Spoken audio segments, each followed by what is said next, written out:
एक कहावत तो ज़रूर सुनी होगी, हार कर जीतने वाले को ही बाजीगर कहते हैं। और असल ज़िंदगी में कुछ ही लोग हैं जो ऐसा कर पाते हैं। कुछ ऐसी ही कहानी है एक क्रिकेटर की, जिसकी आज के वीडियो में हम चर्चा करने वाले हैं। दोस्तों, भारत में क्रिकेट सिर्फ एक खेल नहीं, एक जुनून है, बल्कि कई भारतीयों के दिल की धड़कन है। क्रिकेट में हुई छोटी सी चीज़ भी आग की तरह पूरे देश में फैल जाती है।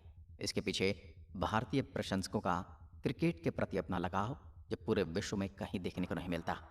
यदि बात करें खिलाड़ियों की लोकप्रियता की, तो आप इसका अंदाज़ा इसी बात से लगा सकते हैं कि यहाँ खिलाड़ियों को भगवान का दर्जा दिया जाता है।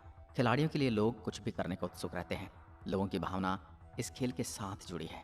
आज के इस एपिसोड में हम आपसे बात करेंगे भारतीय क्रिकेट के एक ऐसे ही विकेट कीपर बल्लेबाज की, जिसकी लोकप्रियता तो भारतीय क्रिकेट में बहुत रही, लेकिन अवसरों के अभाव के चलते वह अपनी प्रतिभा की सार्थकता पूर्ण रूप से सिद्ध नहीं कर पाया। लेकिन उसने एक हार कर जीतने वाले बाजीगर का काम पूरा कर दिया। जी हाँ, आज हम बात करने वाले हैं भारतीय विकेटकीपर बल्लेबाज दिनेश कार्तिक की।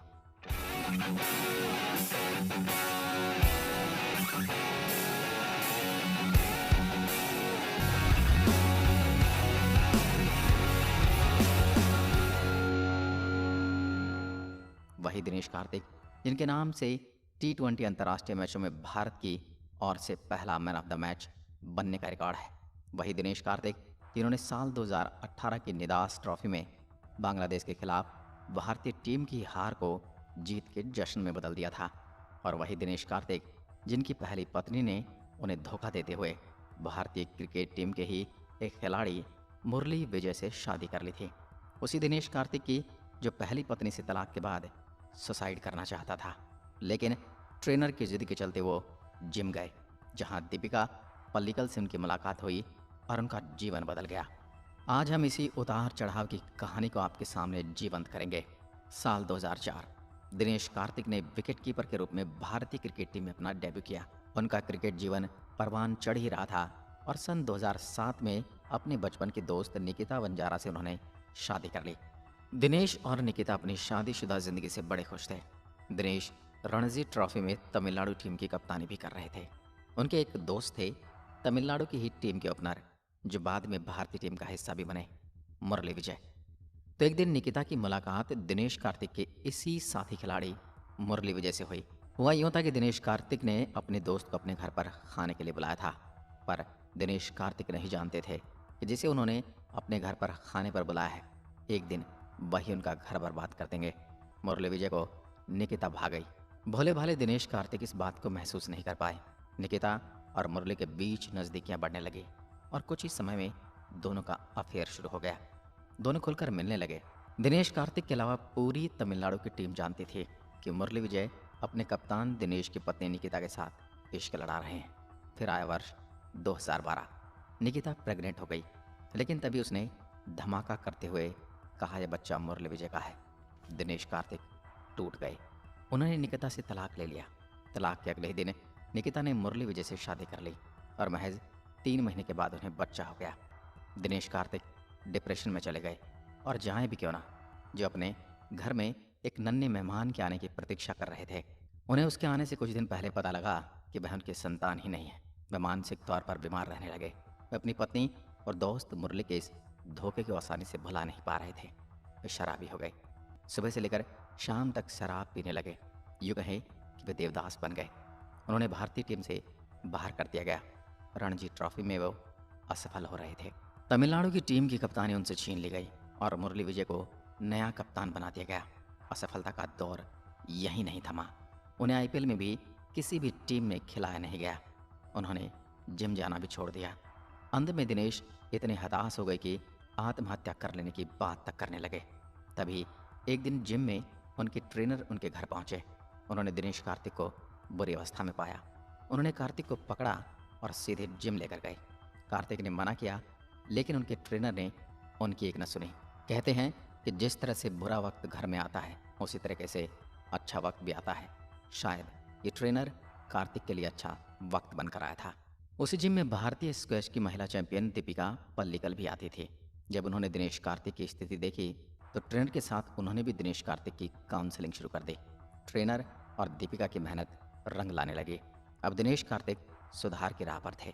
उधर दूसरी ओर मुरली विजय का खेल निरंतर बिगड़ता जा रहा था। उनकी परफॉर्मेंस डाउन हो रही थी। इधर मुरली विजय को भारतीय टीम से बाहर कर दिया गया। बाद में उनकी खराब फॉर्म को देखते हुए आईपीएल में चेन्नई सुपर किंग्स ने उन्हें बाहर का रास्ता दिखा दिया।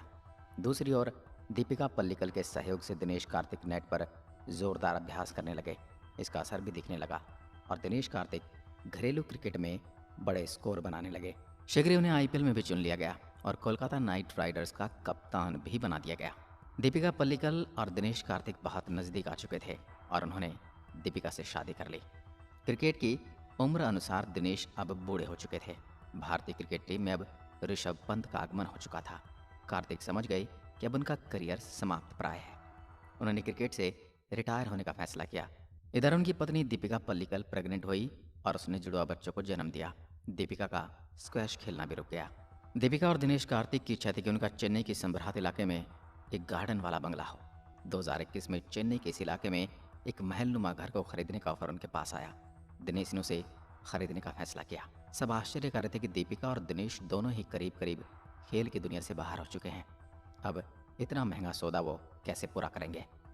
तभी दिनेश कार्तिक को सूचना मिली कि चेन्नई सुपर किंग्स की ओर से महेंद्र सिंह धोनी उन्हें विकेट कीपर के रूप में वापस टीम में देखना चाह रहे हैं।